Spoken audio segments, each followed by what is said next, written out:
Ederson, পুরো নাম মুয়ারেস। গোলবারের নিচে তিনি আস্থা ও ভরসার আরেক নাম। ব্রাজিলের ভাঙাচোরা ডিফেন্স লাইনের পেছনে এডারসনের বিশ্বস্ত হাত ভক্তদের স্বস্তি যোগায়। এডারসন না থাকলে ব্রাজিল হয়তো স্মরণকালের শ্রেষ্ঠ বিপর্যয় পড়ত। দুর্দান্ত সব সেভের পাশাপাশি ডিফেন্ডারদের সঙ্গে তার বল রোটেশন অনেকটা ভিডিও গেমসের মতো নিখুঁত। অথচ তাকে নিয়ে অ্যালিসন বেকারের মতো হাইপ নেই, হয় না খুব বেশি আলোচনা। ব্রাজিলের হয়ে আড়ালে থাকলেও ক্লাব ফুটবলে দীর্ঘদিন ধরে এডারসন দাপট চলছে। ম্যানচেস্টার সিটির হয়ে এমন কোন শিরোপা নেই যা তিনি জেতেননি। সিটির একমাত্র ট্রেবল জয়ে গুরুত্বপূর্ণ ভূমিকা রেখেছেন এডারসন। এখনো পেপ গার্দিওয়ালার আস্থার প্রতীক হয়ে সার্ভিস দিয়ে যাচ্ছেন। 2024 সালের শুরুতেই জিতেছে ফিফা বর্ষসেরা গোলরক্ষকের পুরস্কার। 2022 সালের 19 ডিসেম্বর থেকে 2023 সালের 20 আগস্ট পর্যন্ত সময়ের পারফরম্যান্স বিবেচনায় পুরস্কারটি দেওয়া হয়। স্বভাবসুলভ গোলকিপারদের থেকে এডারসন কিছুটা ব্যতিক্রম। এমি মার্টিনেজ, অ্যালিসন বেকাররা দুর্দান্ত সব সেভ দিয়ে সারা বিশ্বে পরিচিত।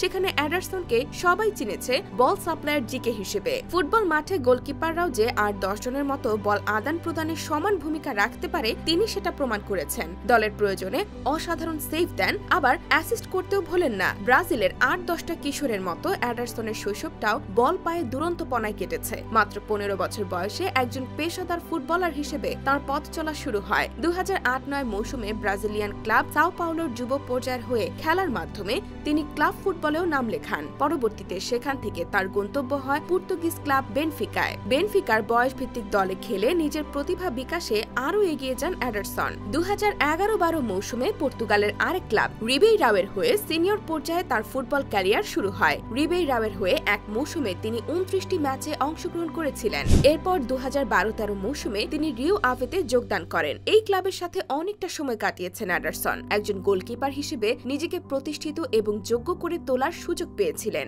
রিও আভেতে তিনি মোট 3 মৌসুম কাটিয়েছিলেন। এরপর তিনি ফিরে যান পুরনো ক্লাব বেনফিকায়। তার কল্যাণে বেনফিকা 2 মৌসুমে 2টি লিগ শিরোপাও ঘরে তোলে। বেনফিকার হয়ে তিনি সকল প্রতিযোগিতায় মোট 56 ম্যাচে অংশগ্রহণ করেছেন। এখান থেকে সাফল্যের অনেকটা দেখে ফেলেছিলেন। তবে এডারসন নিজেও হয়তো ভাবতে পারেননি তার জন্য আরো ভালো কিছু অপেক্ষা করছে। মূলত বেনফিকায় সাফল্যের কারণে ইউরোপের বড় বড় ক্লাবগুলো তার উপর নজর রাখছিল, যেখানে ছিল ম্যানচেস্টার সিটিও। সিটি বস পেপ গার্দিওয়ালা নাকি রত্ন চিনতে ভুল করেন না। তিনি ঠিকই এডারসনকে খুঁজে বের করলেন। এরপর 2017-18 মৌসুমে 40 বিলিয়ন ইউরোর বিনিময়ে বেনফিকা থেকে সিটিতে যোগ দেন এডারসন। সিটিতে আসার পর থেকে শুধুই ভালো ভালো অভিজ্ঞতার অংশ হয়েছেন। গার্দিওয়ালার হাত ধরে ম্যানচেস্টার সিটি জায়ান্ট ক্লাবে পরিণত হয়েছে। শেষ 7 বছরে ক্লাবটি 6টা প্রিমিয়ার লিগ জিতেছে। এছাড়া চ্যাম্পিয়ন্স লিগ, ক্লাব বিশ্বকাপ, উয়েফা সুপার কাপ সবকিছুই জেতা শেষ। অবস্থা এমন যে সিটির ম্যাচ হারায় বিস্ময়কর ঘটনা। সবকিছুই এডারসন নিজ চোখে দেখেছেন। তিনি ছিলেন সাফল্যের অন্যতম অংশীদার। দুঃখের বিষয় হলো ক্লাব ফুটবলে এত সাফল্য পেলেও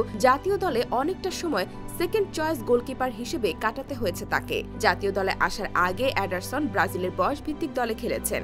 2014 সালে ব্রাজিল অনূর্ধ্ব 23 দলের অন্যতম সদস্য ছিলেন। এরপর ক্লাব ও বয়সভিত্তিক দলের সাফল্যই জাতীয় দলে তার দরজা উন্মুক্ত করে দেয়। 2017 সালের 10 অক্টোবর চিলির বিরুদ্ধে একটি ম্যাচে ব্রাজিলের হয়ে আন্তর্জাতিক পর্যায়ে তার অভিষেক ঘটে। 2018 বিশ্বকাপ বাছাই পর্বের ওই ম্যাচে ব্রাজিল 3-0 গোলে জয়লাভ করে।